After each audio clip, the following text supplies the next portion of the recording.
Hey everyone, and welcome back to Better You.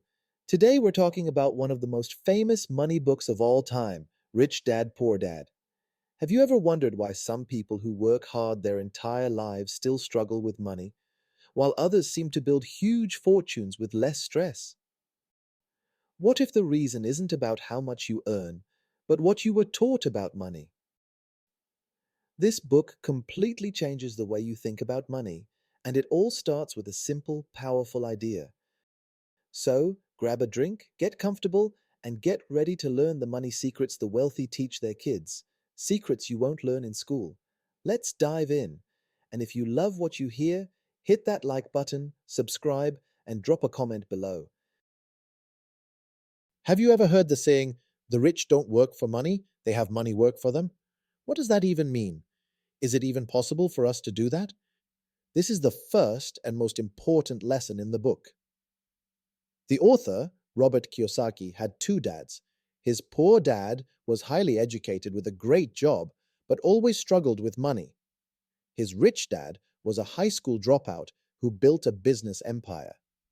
The big difference? His poor dad's mindset was all about getting a good job, earning a steady paycheck, and working for money. His rich dad's mindset was about building assets that put money in his pocket. So, what does this look like in real life?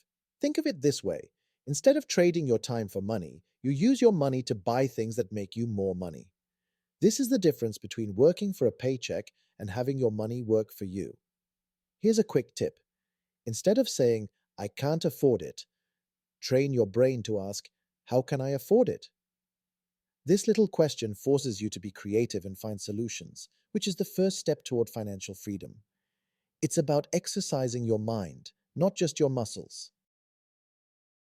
But how do you even get to a point where money is working for you? What's the secret skill the rich have that most people don't? What is the one thing you need to know to get started? The second big lesson is all about financial literacy. It's not about how much money you make, but how much money you keep. A strong financial foundation is like building a skyscraper. You need a solid base. If you build a huge building on a small, weak foundation, it's going to fall. The same is true with money. You can earn a huge salary, but without financial smarts, you'll likely lose it all. The most important rule? Learn the difference between an asset and a liability. This is the one concept you must understand. An asset is something that puts money in your pocket. Think of a rental property that gives you a monthly income, or a stock that pays you dividends. A liability is something that takes money out of your pocket. Now here's a really important distinction. Most people think their house is their biggest asset. But for many, a house is actually a liability because of mortgage payments, taxes, and maintenance. These things all take money out of your pocket. The rich focus on buying assets, like a rental property or stocks, that generate income.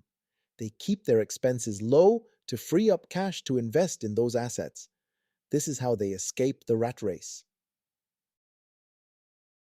So, if you're working a 9 to 5 job, how do you start building these assets? Does that mean you should just quit your job? Not at all. Building on the idea of assets versus liabilities, the third lesson says you should mind your own business. This means while you have a profession for income, you should also be building your own business, your asset column, on the side. Your job is what you do for a paycheck. Your business is what you own that makes you money. Think of every dollar you put into your asset column as a little employee. Once a dollar is in there, it never leaves. It works for you 24/7, even when you're sleeping. This is how your wealth starts to grow on its own. Another key part of this lesson: buy your luxuries last.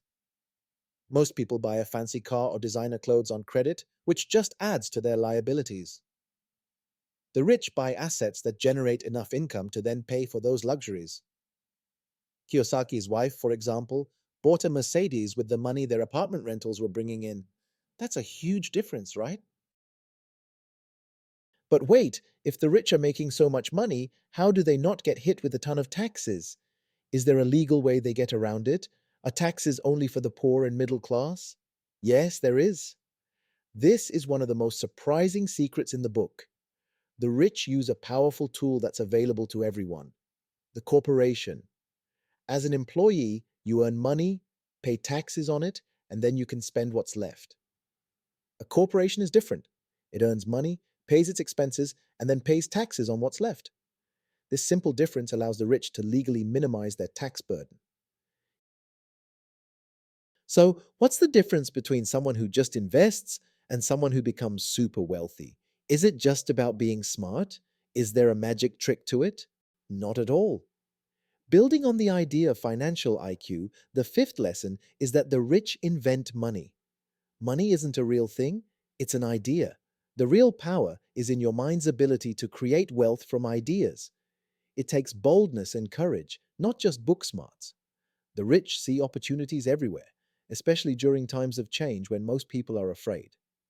While others are pulling their money out of the market, the rich are finding ways to get in. They don't have just one solution for a problem, they have many.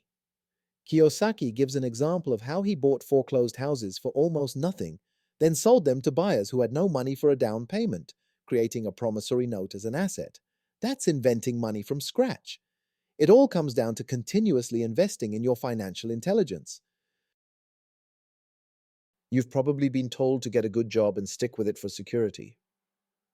But what if there's a better way to think about your career? What if your job isn't about a paycheck? That's the final lesson in the book. Work to learn, not for money. This is the biggest difference between Kiyosaki's two dads.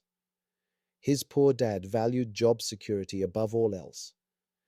His rich dad encouraged him to seek out jobs for the skills he would learn, especially in sales, marketing, and management, not just the paycheck. Don't specialize too narrowly. Go for diverse experiences that build your financial IQ. These skills, like sales and marketing, are what allow you to build and grow a business, not just maintain a job. So now you know the lessons, but what's stopping you? Why aren't you out there building your own empire? The book says there are five big obstacles: fear, cynicism, laziness, bad habits, and arrogance. You can beat them all. Building on the lessons we've already covered, let's talk about some final steps. Start by embracing fear as a motivator. Don't listen to the cynics. Fight laziness by asking, what's in it for me? And building good habits like paying yourself first, meaning you put money into your asset column before paying your bills. And finally, be humble enough to admit what you don't know so you can learn from others. This book is all about taking action. Your financial future is not decided by your job, it's decided by your daily choices about how you use your mind and time to acquire assets. If you loved these lessons and want to learn more, let us know in the comments below. Don't forget to like this video and subscribe for more tips on how to become a better you every day.